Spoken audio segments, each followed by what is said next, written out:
Welcome to the Human Resources for Small Business podcast, presented by Xenium HR. I'm your host, Brandon Laws.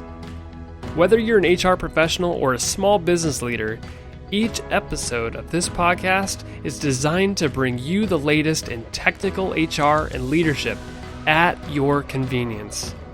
More content is available on our website at www.xeniumhr.com. Let's dive into today's topic.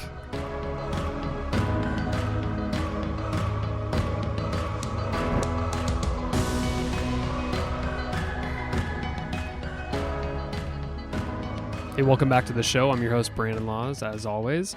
Hey, in today's episode, I have a conversation with Jennifer Rock and Michael Voss. They are the authors of BS Incorporated. This is a novel, which is different than what I typically would highlight on the podcast, but I gave it a read and I laughed really hard, and it's very vulgar. So if you like that sort of humor, it's great. But this book, for HR professionals that are listening, this has every sort of horror story you can imagine. Jennifer and Michael come from the corporate world, and when they got together and were discussing their experience in the corporate world, they had a ton of stories that they shared back and forth, and that's what led them to write this book in a fictional way. So it's a very satirical look at this organization that's falling apart, corporate cultures in shambles, and the executives and the rest of the employees seem to be very disconnected.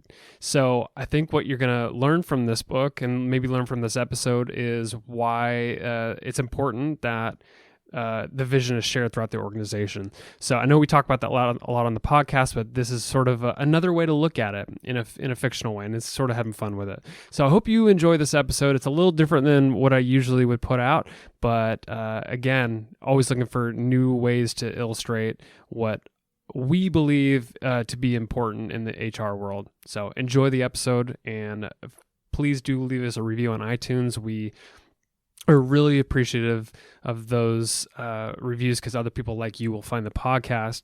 And of course, connect with me on LinkedIn or Instagram or anywhere you want to connect with me on social. Enjoy the episode, and I'll talk with you next week.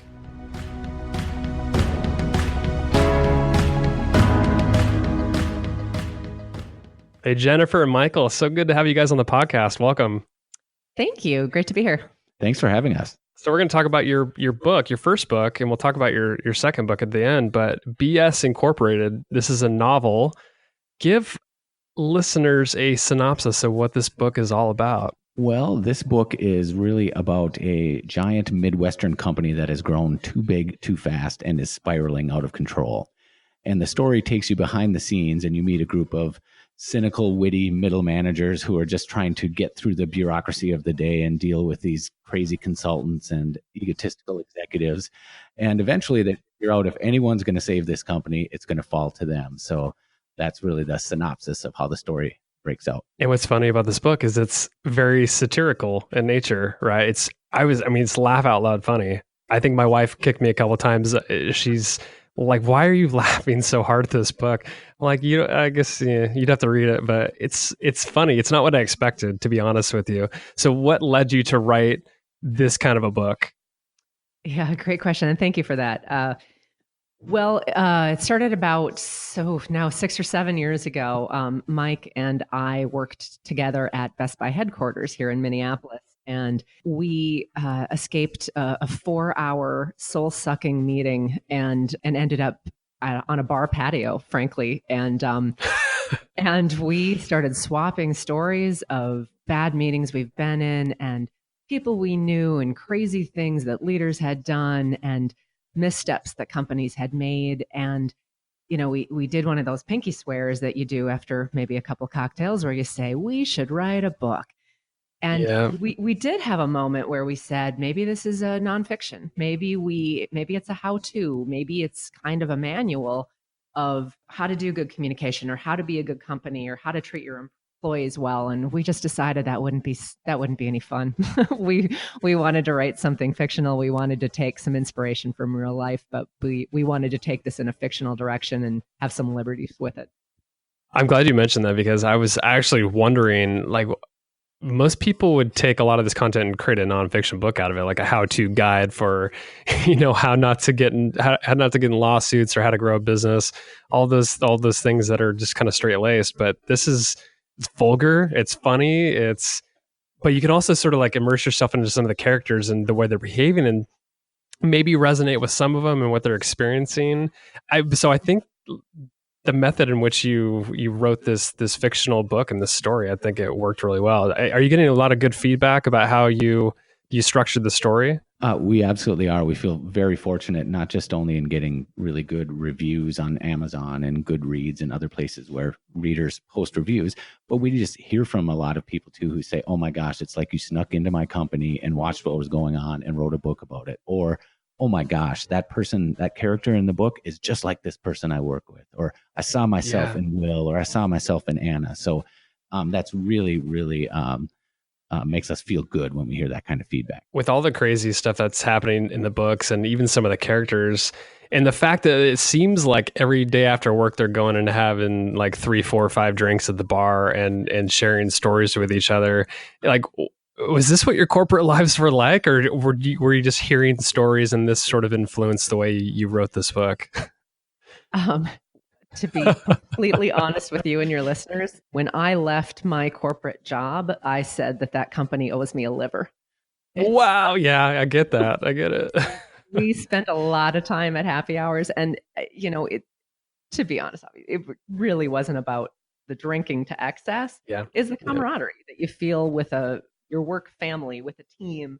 And, we would work so hard at our jobs, sometimes 10, 12 hours a day, supporting the executives of the firm and trying to keep some of the mayhem we experienced in real life out of the headlines and things like that. And then afterwards, of course, we would end up at the bar on a patio or something and be able to rehash what happened in the day and to just swap stories and to cool down a little bit. So it was a great camaraderie builder. And of course, we had to put happy hours in our team in the book because it was an important part of our work life. So Jennifer, you're still a fan of the happy hours? Do you recommend them? I recommend them to everyone. I really do. And it's, it's a trend we see a lot in companies that we have worked with where there's kind of forced fun, where it's like there's mandatory happy hours and they make teams go do things together. Heart's in the right place, but you just can't beat. You can't force it. Yeah, you can't. You can't just beat a team who just get together, spur of the moment and because they like each other. Exactly. Yeah, exactly. That's such a good point. And I love the happy hours just for that reason. It's like, it's casual. You can talk about things you normally don't talk about. You get to see people outside the workplace. And I think that you illustrated that pretty well in the book, where it was this really free flowing conversation between a lot of the characters at some of the happy hours. Whereas like it's all business as usual in the office. Well, maybe a lot of businesses don't experience some of those things, but I thought that was a kind of a cool illustration with just how they behaved outside of work. Oh, thank you. Yeah, we definitely use that to sort of round out the characters a little bit outside of the workplace. So I mentioned this book. There's some vulgarity to it. I gotta ask though, who's the funniest out of Jennifer and Michael? Wow. That is a tough question. Of course, each of us thinks we're the funnier one. Yeah, of course, yeah. But I think one of the great joys of writing a book with a co-author is writing something and anticipating what he or she is going to think when they read it. So the favorite part of the writing process for me is when I write something that Jennifer tells me made her laugh out loud or spit out her coffee. And the worst part of the writing process for me is when Mike will write something and I will review it, and it will just be a little parenthetical statement that says, put something funny here. So you got to fill in the blanks there. I have to fill in the blank because he knew something funny should go there, but just couldn't come up with something. It's I love that. Thanks for that challenge. I love that. Was it a lot of fun being able to sort of make fun of it and be vulgar at times? I mean, like too often in the corporate world, we have to live up to the standards of the organization and, can't be as vulgar as we want to. But this is your own book. You pretty much had fun with it, right? Absolutely, we did, and it was cathartic, to be honest with you, Brandon, to be able to have our characters stand up and say some things that we were maybe never able to say in the workplace, or probably it's good that we did not. So we could, as Jennifer said earlier, take some liberties with a fictional story and have our characters stand up near the end and speak truth to power, and regardless of what vulgarities came out of their mouth, what they were saying was true and accurate, and a great representation of the way employees very often feel. And just to add to that, on the vulgarity front, the character of Benny, who is our PR director, one of the most vulgar characters in the book, just because she's a straight talking, straight shooter from Boston. And we had great fun basically making up swear words for Benny to say, because she's very creative. She's very creative in the way that she swears. And we actually, our publisher who edited the book for us, meticulously proofread it, has a whole section now in their style manual for editing that includes all of these made up swear words. That's amazing. Is jackwagon a hyphenated term, or is it two words, and things like that, which is just so ridiculous that, this is our legacy. Yeah. Out of like all the characters that you developed, do either of you resonate with them the most, or did you sort of model their behavior based on your experiences? So there's a large part of me in Will, our male protagonist, and there's a lot of Jennifer in Anna, just in terms of how they approach their work and sort of how they think about the world and view the world. And then for some of the ancillary characters, the fun part of that was taking a little bit of this person that we know and a little bit of that person that we know, wrapping it into a single character, and then throwing a little bit of absurdity on top of that. So there's the two main characters are loosely based on us during our careers, and then the cast of characters around them are really amalgams of all these various people we worked with through the years, and just some of the things we wished people had said or done. I thought, and this is kind of random, but I thought the references to that, I think it's the TEPIL, or is it TEPIL? I don't know if it's an acronym or if it's just the software or how they track their time. But I thought those references are really funny, and I'm curious if you experience a lot of that stuff in your corporate life, where it's like you have to literally track, you have to put whatever you're doing in a bucket of time. And you're basically just like, you just made fun of it throughout the book, where they'd be doing something completely random and it's like, oh, we just throw it in, 999 something, like what was the influence behind that? Absolutely a true story. That a company I worked for that had that time tracking system, and it makes sense maybe if you are an hourly employee. For salaried employees, it made no sense whatsoever. And in the book, we took it to an absurd level, as we tend to do, where you had to track your hours in 15-minute increments, which would drive anybody crazy. I think we had to track it in 30 or in 60 minutes or something. And it's TEPIL. Yeah, TEPIL, it's an acronym, but they call it TEPIL. And so that was absolutely based on a really frustrating real life experience. And it's what employees do, right? It's like, you got to play the game. You got to do what you have to do and live by the processes and the policies. But yeah, you game the system. And so you just go, oh, well, I worked 9 hours today, and I'm going to put that in, like you said, 99999, which is strategy work, because that kind of covers everything. Yeah. So it's this silly system that really doesn't end up being useful to anybody. And that the TEPIL as an application actually comes back in our second book, kind of guns blazing, and it plays a huge role in the story in the second book. So yeah, we that is a system that is a fictional system that is near and dear to our hearts. What are some of the other things throughout the book that were just like the crazy stories that actually happened? Like, for example, I think they basically blocked the stairwells because they were filming sex in the stairwell during work hours. And so they would lock the stairwells during certain hours and make people ride the elevator. Like, did that really happen? So as Jennifer said, we take things to an absurd level. Yeah. So we start with the true story. And we both did work for a company in which people were rendezvousing in the stairwells. Unbelievable. For safety reasons, they didn't actually close off the elevators. And we're not aware that anyone actually filmed those activities. Not that we know of. So that's where we kind of ran with it a little bit. But we, as communications professionals, we talk to a lot of other different departments, from HR to loss prevention to the security team. And we got a call saying, we need your help crafting a message, letting people know that they cannot be doing these types of activities in the stairwell. So Gosh. we thought that was a great real life example to bring into the book.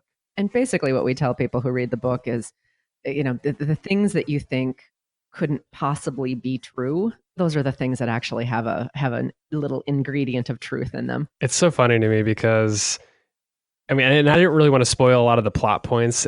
I want people to read this book and really understand it for themselves and understand the characters and basically like in a hyperbolic way, like what some companies are kind of going through. But what are some of the themes that people really should pay attention to when they're reading this book? Like, what do you want them to really understand and learn from some of these stories? Yeah, thanks for asking that, because we definitely wanted to write a book that would entertain people. First and foremost, we wanted them to laugh. We wanted them to identify with the story. But we did have some things we wanted to say about the corporate experience. Mhm. And, one of them that comes out in this book is about losing your identity, whether you are a corporate employee or whether you are a company. And you see that through some of our characters, especially Anna, who has tried very hard to be the type of employee she thinks she needs to be in order to get ahead, and has lost some of the attributes that make her a good and kind and fun person.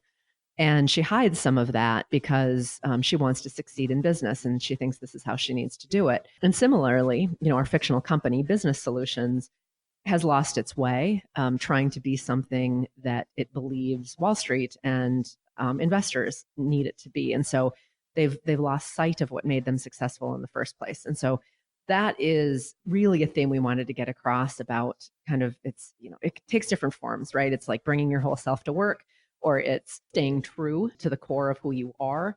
And again, that goes for individuals, it goes for companies. And we really wanted to try to get that across in a fictional way because we think it impacts a lot of people in the real life workplace. Did both of you have a communications background? Is that what I remember you saying? Yes, we do. Yeah. And so I thought it was interesting so the fictional company, they were rolling out basically a new strategy. It was Opti-Telligence or however you say it.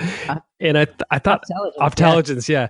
So I thought it was funny that, okay, the company the leadership team really decides to make this pivot in their business and basically throws on the communications team to deal with all the pieces of the puzzle. Did you have to deal with things like that in your corporate life where you just sort of were handed this new strategy and had to spin it in a certain way that was going to make it look good? Yes, that is the story of our corporate communication lives. That happened to us sometimes. And I think that's another area, Brandon, where people came to us and said, oh my gosh, my company is doing the same thing. They just made up a term for their new strategy. They just jammed two words together and did it. So we definitely lived that life. And on occasion, we could get in front of it and recommend what to call the new initiative in ways that we knew employees wouldn't blanch at. But we definitely had to take some pretty uninspiring content and names for things and try to get employees excited about it.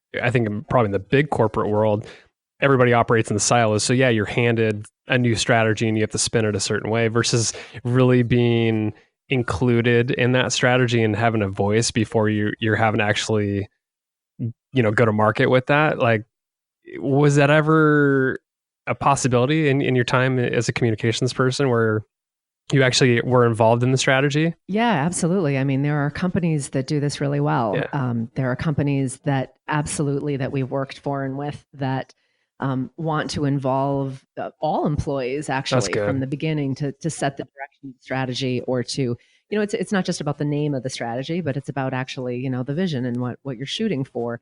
And really the most successful companies we have ever worked with are the ones that want employee feedback right off the bat that says, what should we be going after here? And so by the time you get to the internal marketing or whatever you need to do, employees already know about it. They've already been involved in it. They're already bought into it. They're already, have their opinions involved. And don't get me wrong, companies aren't democracies. People don't all get a vote, but getting that employee input, whether it's ours or whether it's the greater employee population, that really makes a difference in getting a strategy right. And I have one quick story on that, Brandon, if you don't mind. And this was from our time at BI. And this was, 10, 15 years ago, before we were all carrying the internet in our pockets with cell phones and tablets. they had hired a consulting firm to determine where the growth would come from in the future for Best Buy. And they came back and called it something that, of course, we did not like at all. They called it ubiquitous connectivity. Oh my gosh. And while it makes sense, right, you can figure out what that means, you have to pause for a second and think about what they're talking about. And in this case, we were far enough upstream, as Jennifer was just talking about, and we were able to convince the CEO and executive team to call it the path to the connected world, which is just a little bit more intuitive, I guess, easy to understand and a little bit more intuitive. Yeah, thank you. And nobody could spell ubiquitous anyway, so No. it was a failed from the beginning. When you wrote this book, did you set out to really change the way people were thinking about the corporate world, or did you just want to have fun with it? I would love to think that we had that in mind, that we were going to change some hearts and minds out there. But really, like Mike said, we started out as putting this on paper as really an act of catharsis for us. And I have to tell you, little inside scoop here, that our first shot at the manuscript for BS Incorporated was twice as long as it should be, twice as long as anybody would ever want to read. And most of it was just a play-by-play blow of boring meetings that we've sat in. Now, we didn't want to sit in those boring meetings in real life, much less have anybody read about the boring meetings. And so we're like, okay, we got to pare back. Like, we want to talk about the corporate experience and how it might, how it's ridiculous and how it might be improved, but let's not make people relive it through this book. This should be fun. That's unbelievable. So, that you had. it was so silly. And it was just, a lot of editing involved. But I mean, like I said, first and foremost, we wanted people to just be entertained. And, like any good training or lessons, if they're hidden in there and you end up kind of thinking about something a little differently, or you end up kind of shining a light on something, but you still have fun, we consider it a win. So you have another book coming out, and it's a sequel to BS Incorporated. Is that right? It is. It takes place about 3 months after this book ends. And the title of the book, and I'm going to enunciate this well. The title of the book is Operation Cluster Puck with a P. Thanks for doing that. And yep, and it is named for a very ill-advised and hurried strategy that our company has to expand into Canada. So what can people expect from that book in particular, other than just expanding to Canada? Same characters? Yeah, we're going to be back with Will and Anna and the gang again. You'll meet a couple new characters from the Canada team, and a new person joins the communications team as well.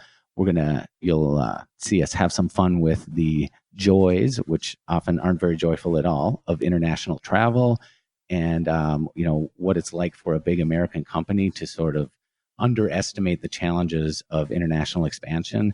Even if it is just our neighbor to the north, you'll see them make some silly, predictable mistakes that, again, drawing from real life, it's amazing how many companies struggle to expand into new markets like that. So we have some fun with it. We make it fun and interesting, and a few good laugh out loud moments. I can't wait to read that one. I love the first one, BS Incorporated. I thought it was so funny, and I haven't read anything like that. Like I every once in a while, I'll read fictional books. I was not expecting what I read out of that, and I had a lot of fun. I know listeners, they've got to pick it up, because a lot of our listeners they're in the corporate world. They would have a blast with this book. Oh, thank you for that. And I know a lot of your listeners come from the human resource teams and from leadership. And, I'll warn your listeners that we poke a lot of fun at both HR and the leadership team within this company.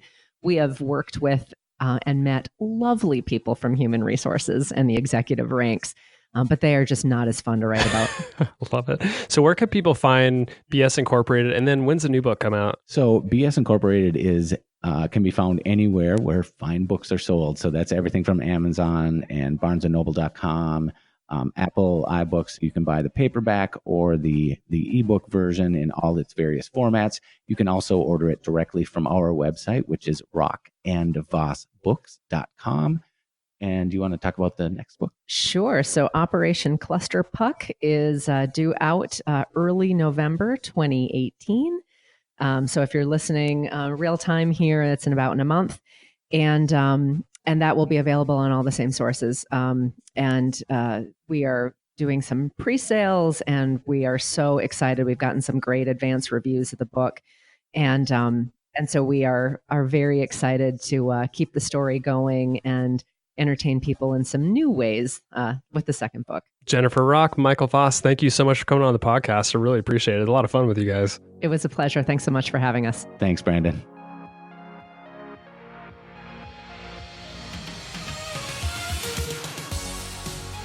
Thanks for listening to the Human Resources for Small Business podcast. Subscribe to this podcast and leave us a review on iTunes, Stitcher, or wherever you listen to podcasts. Also, be sure to check out our blog at www.xeniumhr.com/blog and follow us on Facebook, Twitter, and LinkedIn to hear about the latest in HR and leadership. The information on today's episode is for educational purposes only and should not be taken as legal or customized advice for you or your organization. This podcast is hosted and fully produced by Brandon Laws, that's me, and created and owned by Xenium Resources, Inc. For more information or to contact us, visit www.xeniumhr.com.